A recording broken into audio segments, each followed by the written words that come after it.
Welcome back to Old School Sports and our Out of the Park Baseball 25 series, Can We Save the Oakland A's? And this is, as they used to say with cheesy 1980s sitcoms, a very special episode of Can We Save the Oakland A's? Because this will be our 260th and final episode. Been playing with this Oakland A's franchise here in OOTP 25 for most of the past year at this point, but with OOTP 26 set for its full worldwide release later on today, we're going to finish up this Oakland A's series. Want to start this off, first of all, just by thanking all of our loyal viewers. We don't have a huge audience here at Old School Sports, but we have a very loyal viewer base and a wonderful segment of the viewer base that participates as members of our worldwide scouting department. And as I have said on many occasions, without the viewers, I am just a middle-aged man talking to himself while playing a video game. So I do appreciate all the interaction and all the viewers, and I hope that whatever we end up doing in Out of the Park Baseball 26, you'll come and join us on that adventure as well. And there's going to be two parts to this episode. In this beginning part here, we're going to take a look back at how our 21 years as general manager of the Oakland A's ultimately worked out. And then we're going to sim forward a couple of decades into the future in this world and find out exactly how the careers of some of our top prospects and some of the most interesting players that were part of this story over the past 21 seasons ended up. So all in all, I think it was a pretty successful playthrough. We got off to a relatively slow start with the Oakland A's over our first 7 seasons, missing the playoffs 6 out of 7 years, with losing records in 6 out of 7 years. Interestingly, the one year that we did make the playoffs, we went all the way 94-68 and won our first World Series. After that, we became a relatively regular playoff team, making a playoff 4 out of the next 5 seasons with a winning record every year. But we were bounced in an LCS, 2 divisional series, and a wild card series in those 4 playoff appearances that we had in those 5 years. And then at the end, we had one of the great runs in all of fictional baseball history. Made the playoffs our last 9 seasons with the Oakland A's, winning 6 World Series overall, including closing our career in Oakland with a three-peat after back-to-back seasons with a Major League record 120 victories in each of those seasons. I'd say the hallmark of the A's over the course of this playthrough was the development of our pitching staff over that long run where we were a perennial playoff team. We typically had one of the best pitching staffs in the American League, peaking only allowing 591 runs in 2043. And although we struggled at many times throughout the series with our offense, especially in those early years before we were able to build up our farm system, we eventually built up a good offense and eventually even started hitting some home runs, being one of the top offensive teams in the league perennially over those last few years. Peaked offensively with just under 1,000 runs, 991 runs in 2040, the season in which we won our 4th World Series championship. So when all was said and done, the record over 21 seasons in Oakland, 1,936 wins, 1,466 losses, a .569 winning percentage. Ended up qualifying for the playoffs 14 times in 21 seasons, so made the playoffs 2/3 of the time. And we won those 7 World Series, a 7-0 record in the World Series. So we got bounced relatively early in the playoffs when we didn't make the World Series. We were 5 times bounced, 6 times bounced in a divisional series or a wild card series. Did make it to a league championship series once in 2031 with Oakland. But if we did get out of the American League, we were undefeated with those 7 World Series victories. Peak game score over 1,500 in 2043. And ultimately, I'd have to say, in my humble opinion, we did end up saving the Oakland Athletics, although our budget remains very low, tied for 26th in all of baseball next year. We have put the team in a situation where they perennially have been in the top half of the league in terms of attendance, ranked 12th this past year. And we've had a pretty good run making money with the team over the past several years. 21 years into the future, 83-year-old John Fisher and his penny-pinching ways is still the owner of the Oakland Athletics. Would have to doubt, with the amount of anger there is towards him in Oakland and the uncertainty that the team faces for this upcoming season in Northern California and a potential eventual move to Las Vegas. I would think it would be pretty surprising if he still owns the A's 21 years into the future. But I guess you never know. We'll find out, hopefully, in 2044 whether or not that's the case. I guess we'll know if he does sell the A's before then that this series was a bit ambitious in terms of his ultimate tenure as the owner of the Oakland Athletics. So as we talked about in our last episode, we did end up moving on from our longtime left fielder Darnell Selvey, but did bring back for likely a final year in Oakland Chisen Iwata, our leadoff hitter, and number 3 hitter Luis Godina. Also made a big trade to bring Jonathan Comer on board as a solid pitcher for our team.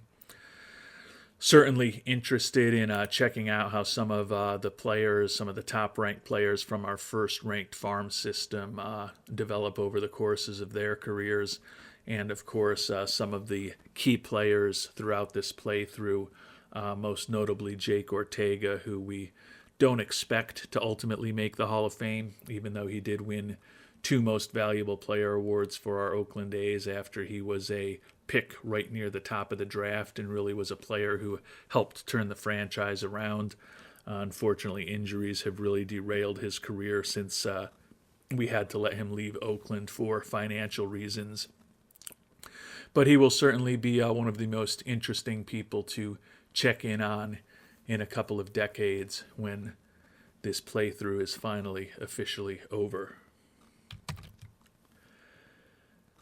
I do feel like we are leaving this A's franchise in very good shape. As I mentioned, 9 consecutive playoff appearances at this point, including 6 World Series, and think we still have an outstanding team potentially together for next year with arguably the best pitching staff we've ever had over the course of our career.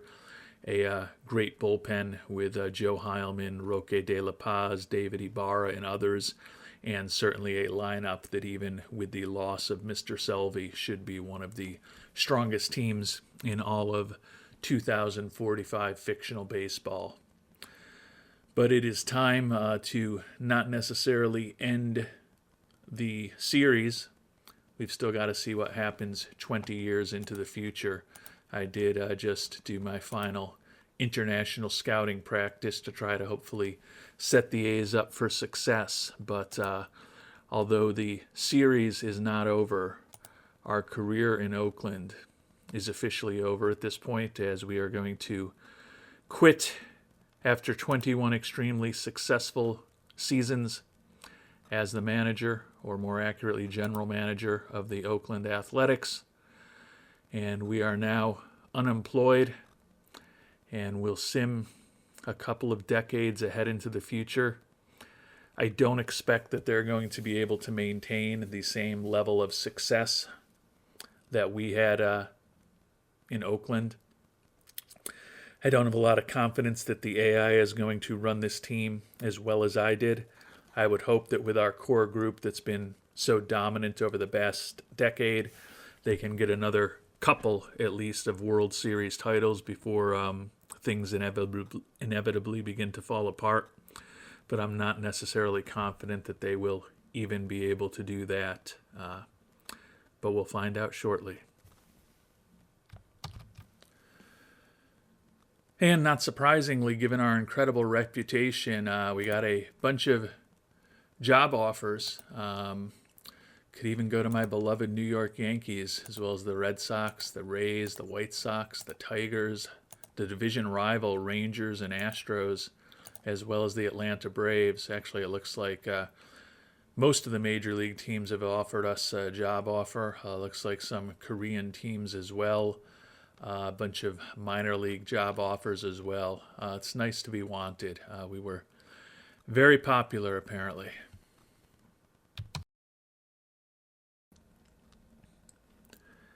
Well, that, my friends, was quite a saga. We have simmed ahead 21 seasons. That is the number of seasons that we actually played as general manager in Oakland to 2066, just past the Hall of Fame voting for that year. But this took all night for us to sim those 26 seasons. Earlier in this episode, I was talking about Friday and OOTP release day, but it was actually Thursday as I was recording that. The miracles of recording and my level of deceit. But after letting the game run all night to sim forward more than 2 decades, we have mercifully reached the point where we can put a bow on this episode and put a bow on this series, and then move on to OOTP 26. High-level plans before I get into exactly what's happened with Oakland over the last couple decades, and we check in on some of our favorite players.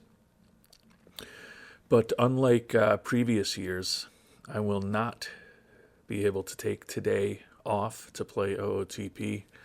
Got too much to do at work. I'm already being a bit of a deadbeat by knocking out this episode relatively early in the morning and then heading to work. But I will certainly be, God willing, playing OOTP 26 later this evening. And near term, we will probably do at least one mini-series where we sim a handful of seasons with a team to get to know the name a little better. And then hopefully by the time we've done that, there will be a patch or 2 out for the new version of the game, and we'll be ready to jump into our long play series for OOTP 26 that hopefully will be similar to this Oakland Athletics series in terms of entertainment, and even more importantly, hopefully similar in terms of viewer engagement. But right now we're still focused on finishing up this Oakland series. You can see here in the 2065 season, our Oakland A is still respectable at 85-77. Just missed making it into the playoffs by 1 game behind the Cleveland Guardians. Unfortunately, that is a bit of an aberration, as we did expect. Things did not go as well as we may have hoped for the Oakland Athletics since we last checked in on them. Although we did get to 86-76 here in 2055, unfortunately that came after a streak of 9 consecutive losing seasons. But we did feel that we were leaving the A's in very good shape when we moved on. We wondered how long it would take the AI to kind of run things into the ground. And there actually were 11 consecutive playoff seasons for Oakland after we left, extending the streak of consecutive playoff seasons all the way to 20. And Oakland added a fourth consecutive title in 2045, the first year after I left, and then World Series championships in 2048 and 2050 as well. Won well over 100 games for the first 6 years after I left, so that extended the series of 100-win seasons to 11 years. And at one point, also won 13 consecutive division titles dating back to the 7 in a row that we had in Oakland. So it was a very successful run. We did feel like we had left the team and the farm system in particular in really good shape. And it's nice to see that the AI won 3 more championships, and it took a while to run into the ground. Once it did get run into the ground, it was ugly. As I said, 9 consecutive losing seasons before we got a bit closer to the playoffs this past year in Oakland. Financially, have certainly regressed, dropped back to the 29th highest budget in baseball, the number 29 player payroll at just $69 million. So a very different looking team than the teams we had. Fan interest has fallen off. Market size small. Fan loyalty pathetic. And they're not investing heavily in scouting and player development. Instead, ownership is taking big profits out of the team. Mr. Fisher is gone. Mike Curley, fictional 71-year-old, now the owner of the fictional Oakland A's in 2066.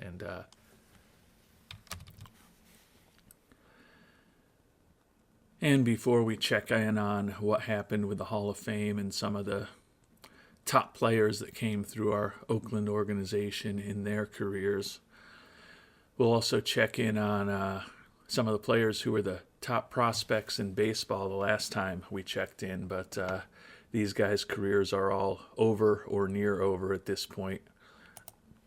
Third baseman Juan Bonilla ended up having a respectable major league career with a WAR of over 10, but Racehorse Bonilla never developed into a true superstar. Kurt Hall, the two-way player, had a nice long 15-year career with the Texas Rangers. 1,400 hits, 184 homers, 670 ribbies. He was also a two-way pitcher who was 97 and 137 with a 4.72 ERA, so over 20 WAR as a pitcher and close to 40 WAR as a hitter, in a nice career for Warrior Hall. Juan Aroña never made it to the majors. Retired at 31 years old. One point thought he was going to be a pretty big-time prospect, the Barbarian. Adalberto Bacias spent over a decade primarily with the Braves in the major leagues. 278 career hitter with a 17.2 WAR. And last but not least, Jeremy Bennett, a guy that we considered taking in the first round as a potential two-way player, and by the time we picked in the second round, he was gone. Hit .234 with 27 homers and 147 ribbies and a little over 1,100 at-bats as a hitter. And he never actually developed into a major league pitcher. So although certainly any player who makes it to the major leagues can be argued as a good draft pick, kind of glad that we didn't go after Bennett in the second round. And we've got another couple decades of Hall of Fame history to check in on before we finish things up, looking at a few of our guys who didn't quite make the Hall of Fame. But these Oakland Athletics definitely end up being very rewarded for their dynasty when all was said and done as we move through the late 2040s. Still some familiar real names in baseball: Wyatt Langford, Michael Harris II, J. Rod, Jackson Holliday, Jackson Chourio, and Jackson Merrill making their way into the Hall of Fame. 2052, Galterio Mancina of the Kansas City Royals. And he goes all the way back to that first IAFA period we had in 2025. We really liked him, but went in a different direction. He took the full money to sign with Kansas City, and he ended up spending the majority of his career there. WAR of close to 69, close to 400 homers, close to 2,400 hits, and a career 300 hitter for Mancina, who was the AL MVP back in 2032. Then we start getting into a lot of names that were very important in this series. Andres Rojas, the great knuckleballer, another guy who we thought about bringing on. We're hoping he would fall to us in the second round in the draft, and he didn't. He had a brilliant career, 252 and 171 record on the mound, close to 3,800 strikeouts, and a 90 WAR. Huge year in 2057 with two all-time greats that we spent a lot of time talking about through the course of this series. Steve Jeannis, the rival pitcher for most of his career for the division rival Texas Rangers, won 7 consecutive Cy Young Awards at one point, ended up with a 245 and 125 record and a sub-3 ERA, close to a 100 WAR over the course of his career. And then Mike Ramsey, the brilliant two-way player who ended up a 5-time Cy Young Award winner and an 8-time Most Valuable Player. Arguably the greatest two-way player in Major League history. Over 250 wins as a starting pitcher with close to 4,000 strikeouts and a ridiculous 107.6 WAR as a pitcher. And he wasn't much worse as a batter. Ended up with a WAR of 64 as a position player, led the league in homers and ribbies a couple times, and finished with over 2,000 hits, almost 450 home runs in a brilliant career. And after those older guys, we start getting into the age of the A's as far as the Hall of Fame. And I'll show you all of them before we get into exactly what they accomplished. But 2059, our longtime ace, Federico Arriola, made it into the Hall of Fame with 94.2% of the vote. 2 years later, Juan Pimentel, who had an outstanding career for us, 99.1% of the vote. Andy Grimes, who was not part of our team but was a brilliant pitcher for the Nationals, made it the next year, won almost 250 games, struck out almost 3,800 batters. Seems like a lot of those Hall of Fame pitchers have a very similar statistic profile when all is said and done. The catcher, Jonah Richards, makes it in 2063. 2064, Kevin King, a guy who we traded for to supplement our pitching staff near the end of this playthrough, made it. Nelson Ramirez, not one of our guys, made it that year as well. 2065, big year for us. Luis Villarreal came up through our farm system and had an excellent career in Oakland, made it. And Jonathan Comer, who we traded for right before the end of the series, made it as well. And this last year, 2066, kind of round things out for good. A guy who we never played with at the major league level, Gabe Kimball, who was, I believe, a first-round pick of ours in Oakland. 36th overall back in 2060. inducted in this last Hall of Fame class. And Kimball did spend the majority of his career with Oakland. He was a 4-time American League MVP award winner. Relatively brief career, only a little over 2,000 hits, 364 homers, almost 1,300 ribbies, and 82 WAR. Led the league in WAR 4 times, a perennial All-Star and a perennial Gold Glove winner, while spending most of his career with the Athletics organization. He ended up coming late in that 2045 season, which was the first season after we departed. And it is interesting that 21 years after we retired, we are still receiving big major league job offers, as well as job offers from other teams. I guess shouldn't be that surprising, given that although our reputation has declined, actually, we were legendary. I guess 21 years of unemployment cuts our reputation to good, but even at the age of 76, they are still trying to get us to come back and run their organizations. So we've already shown you who ended up making the Hall of Fame out of some of the great players in our organization and the great players on other teams, but a few others that we'll check in on, and then we'll also check in on exactly how our Hall of Famers performed. Jesus Trey Saldana, who was our ace for a while before injuries stripped him of his ability to go more than an inning or two, and he turned into a competent major reliever. Actually came back to Oakland the season after we left briefly, but a 76-45 career record with 18 saves. Looked like he was on a glide path, perhaps not towards the Hall of Fame, but for a very solid major league career. Ended up with a WAR of just over 20.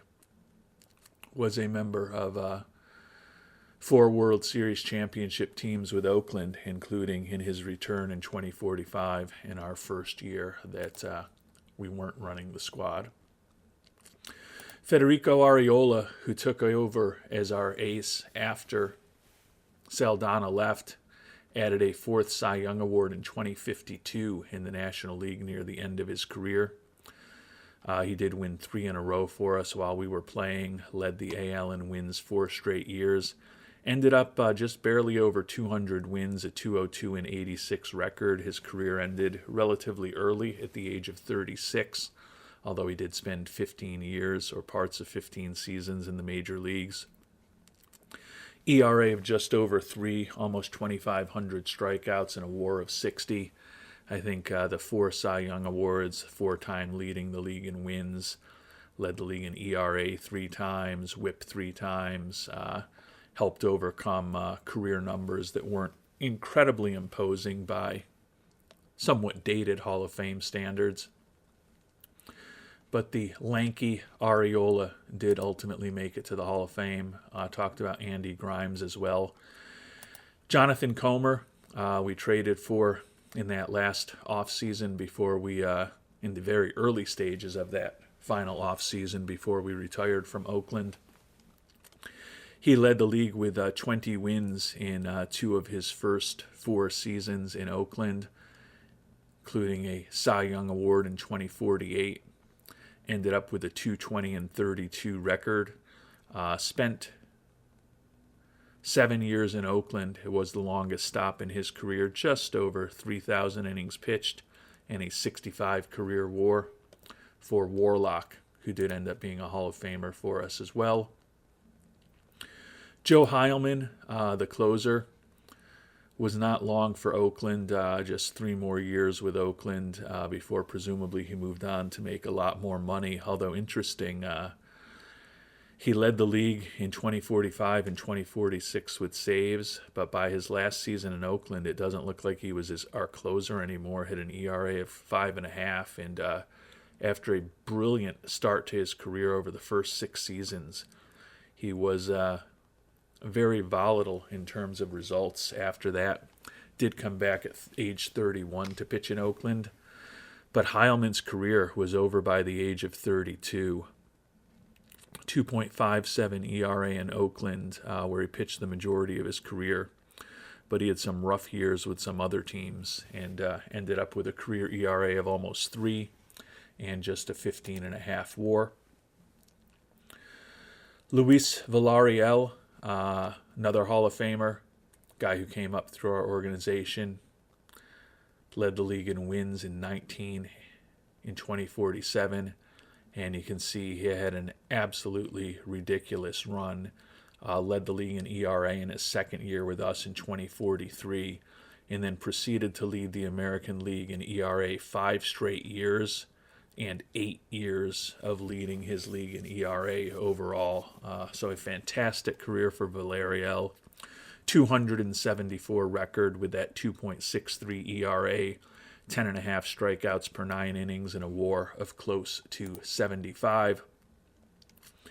Edgar Alarcón was a pitcher we thought could be outstanding for us. He started off his career the year after we left and had nice seasons with Oakland, but after that, for whatever reason, became a bit of a journeyman. Only a 41-21 career record with a 4.48 ERA. Spent over a decade in the majors, but looked like perhaps maybe some injury issues really derailed Crawdad Alarcón's career. And last but not least, Nate Feely, another guy who we traded for right before the end of this series. Prospect that made his debut in 2047, had some really good years in Oakland, spent a decade with the A's before he moved on to greener pastures. 146-78 career record with a 3.53 ERA and a 46.6 WAR. Looks like he just retired after the 2064 season. Would not expect him to ultimately become a Hall of Famer, although he did have a long and productive major league career. Moving on to the position players, a few to talk about here as well. We already touched on Gabe Kimball. Came up the year after we left, but had a very nice major league career. 4 MVP awards ended him in the Hall of Fame. Juan Moreno was going to take over as our everyday shortstop, at least in my mind, as we were leaving. Looks like he may have ultimately pivoted to third base. Had a good, solid major league career with a WAR of close to 28. Led the league in steals once. And unlike just about anybody else we're going to talk to, Moreno did spend his entire career with the athletics organization. Perhaps not reaching the heights that we had hoped, but he did win a Gold Glove at third base and was also an All-Star once in his career. Jacoby Manelli was a prominent IAFA signing of ours whose development just never really went the way we hoped. Looked like he made his debut a couple seasons after we left.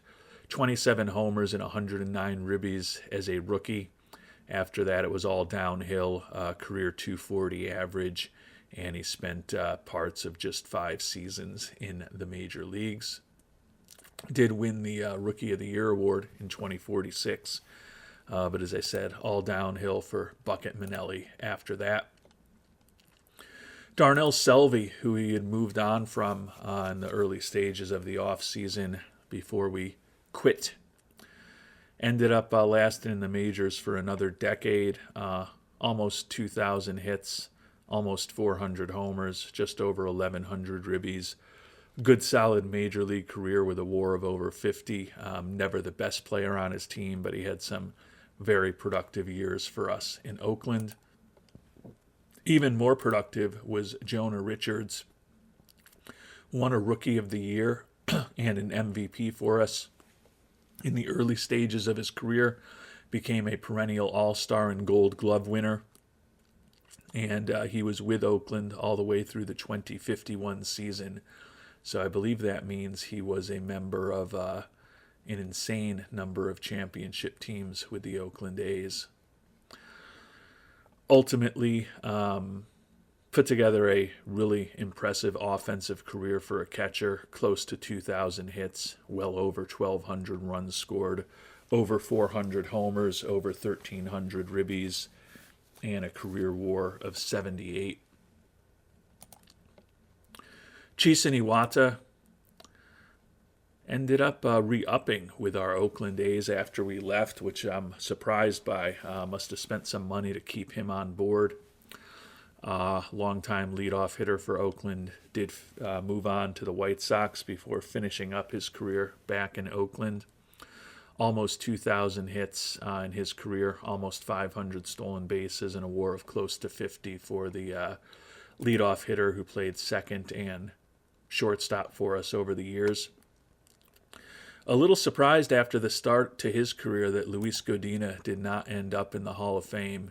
He had some monster years for us in Oakland, leading the league in at-bats, runs, triples a couple times, won a batting title, led the league with 130 ribbies the first year after we left, but then he went to Cincinnati, and although he had driven in over 100 runs in 4 of his last 5 years in Oakland, never reached that mark again, and retired relatively early at the age of just 35. Batting average dipped just below 300 in the final years of his career. Did have 360 homers, almost 1,200 ribbies, almost 2,000 hits, career WAR of 55, but the career just was not long enough for Godina to make it to Cooperstown. Juan Pimentel, when all was said and done, is the best player that we had with Oakland throughout this series.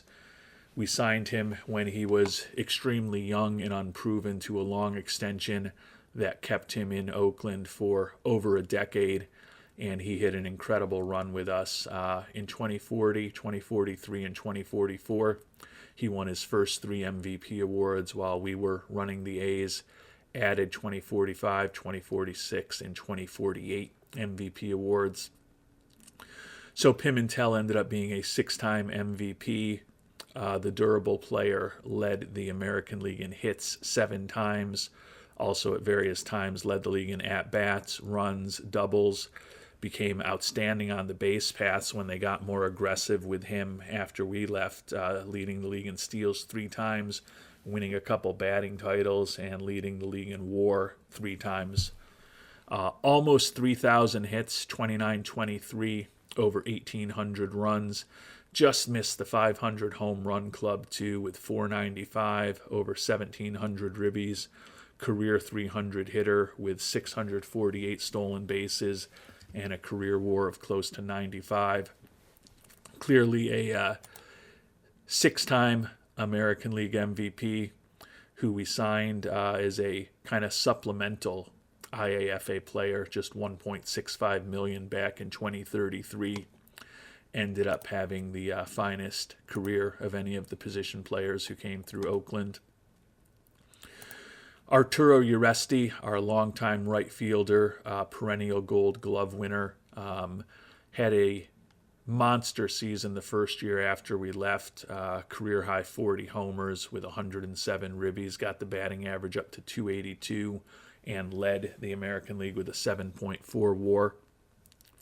Spent another season after that in Oakland where he led the league in walks, and then moved on to Minnesota for the last 4 years of his career. Uresti, who was another IAFA signing, ended up with a fine career, over 1,300 runs scored, only 1,950 hits, but he had an excellent batting eye, drawing almost 1,300 walks, over 400 homers, over 1,300 ribbies, and a career WAR of 53. Jorge Mendoza, who was our catcher for the prime of his career, ended up with 173 homers, 742 ribbies. We definitely moved on from him at the right time. His late and mid-20s in Oakland were very productive, but by the time he got into his 30s, he was a much less productive offensive player.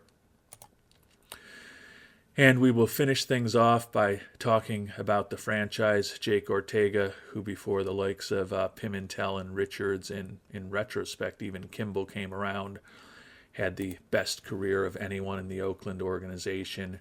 A guy that we picked 3rd overall in 2029, the last year that we were picking anywhere near the top of the draft through the playthrough. He won a Rookie of the Year for us in 2032, MVPs in 2034 and 2038. We couldn't afford to keep him around as he got into his 30s and became more and more fragile and then wrecked physically. That last season of his 2040 in Oakland, we played him primarily at DH and were able to get 149 games out of him. Unfortunately, over the last 7 years of his career, he would reach 100 games just 2 more times, 107 with the Yankees in 2041, and then 100 with our rival Texas Rangers as a 37-year-old in 2045, the first season after we retired. That was not a vintage Ortega season, though. He did have the 361 at-bats, but just 6 homers, 23 ribbies, and only a .224 batting average. He was basically a replacement level player over the last few years of his career. Finished with almost 1,800 hits, just over 1,000 runs, 408 doubles, 59 triples, 216 homers, 840 ribbies, 391 stolen bases. The batting average, which had been over 300 when he left us, ended up falling all the way to 289, a 59 career WAR for the franchise. So despite the brilliant start to his career and the 2 MVP awards, we kind of felt like the injuries had derailed any chance he had of making the Hall of Fame, and that certainly was the case.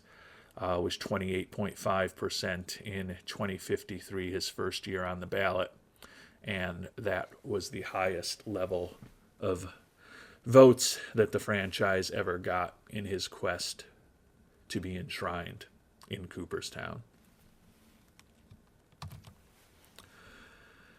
And with that, it's time to end this long series that has taken us most of the past year in real life. It's been a really rewarding adventure. Appreciate the interaction with viewers in the comment section, and always like hearing what you think I did well, and more importantly, what you think I didn't do well, or even more importantly than what I did well or didn't do well, just what you might have done differently, and hope we'll continue to have that type of interaction and virtual conversations in whatever happens to us in OOTP 26 and beyond. Ultimately feel like we did save the Oakland A's with 7 World Series appearances, 14 playoff appearances in 21 seasons. Turned the team into a dynasty that, as we mentioned, won 3 more World Series titles after we retired. 6 out of 9 World Series, including 3 in a row in our last 9 seasons in Oakland. So kept baseball in Oakland. Hopefully that was appreciated by the likes of Reggie Jackson and the late Rickey Henderson and some of the other brilliant Oakland athletics over the years. Until we begin a new series, thanks so much for watching, and hope you have a great day.